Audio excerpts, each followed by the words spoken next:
सन 1165 में अलमोहद की खिलाफत अपने उरूज पर जारी थी और अल्जीरिया के शहर अनब्बा में, कि जिसका पुराना नाम बून है, वहां पर एक बच्चे की विलादत होती है और इस बच्चे का नाम रखा जाता है अहमद इब्ने अली अलबूनी। अलबूनी की पैदाइश किसी जादूगर घराने में नहीं हुई थी। इनकी पैदाइश उस घराने में हुई थी जहां इनके वालिद एक सूफी बुजुर्ग थे और कुरान मजीद से इल्म हासिल करते थे और लोगों में वो इल्म बांटा करते थे। अलबूनी ने बचपन में ही एलुसिड ज्योमेट्री के ऊपर और अल्लाह सुब्हानहू तआला के 99 नामों पर उबूर हासिल करने की कोशिश की और जो कैरवान बून से गुजरा करते थे और हजरत सुलेमान अलैहिस्सलाम की अंगूठी के हवाले से, जिनों के हवाले से बहस मुबाहिसे किया करते थे, अलबूनी उन मुकाबलों में उनको हराया करते थे। 20 साल की उम्र में अलबूनी ने यह फैसला किया कि खाना बदोश बनना है और हज के लिए मक्का मुअज़्ज़मा चले गए और उसके बाद अलेक्जेंड्रिया जाकर आबाद हो गए, क्योंकि अलेक्जेंड्रिया की लाइब्रेरीज बड़ी फ्लरिशिंग लाइब्रेरीज थी। उस दौर में ग्रीक फिलोसफर्स वहां हुआ करते थे और अहादीस के फिलोसफर्स मिलकर डिस्कशंस करते थे, किताबें लिखा करते थे। अब आपने तारीख याद रखनी है, सन है 1187, अलबूनी की उम्र है 22 साल और सलाहुद्दीन अय्यूबी ने यरूशलेम फतह कर लिया। मुसलमानों के लिए एक बहुत बड़ा मार्का है, खुशी का दिन है और इस खुशी के दिन में सेलिब्रेशंस तो की जा रही हैं,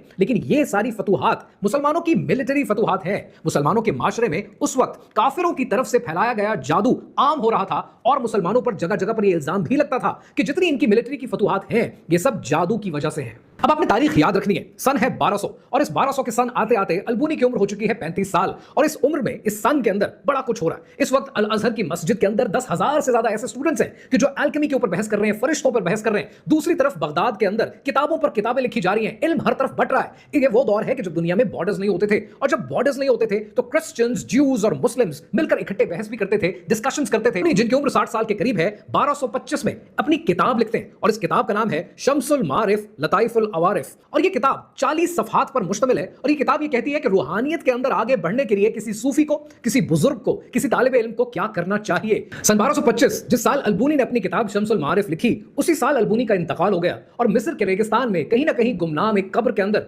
अलबूनी इस वक्त भी सो रहे हैं। 40 सफ़ों की ये किताब है और आज के दौर में Nova Gardner, who is a researcher on इल्मुल हुरूफ, वो ये कहता है कि अलबूनी was not a bad man, वो एक डिवोटेड सूफी था और उस सूफी ने अपना इल्म उन 40 सफ़ों में दिया है। लेकिन आज जो शम्सुल मारिफ आपके सामने रखी जाती है वो 40 सफ़ों की किताब नहीं है, वो किताब 600 से ज्यादा सफ़ों की है। अब ये कहानी बदली कैसे, आइए समझते हैं।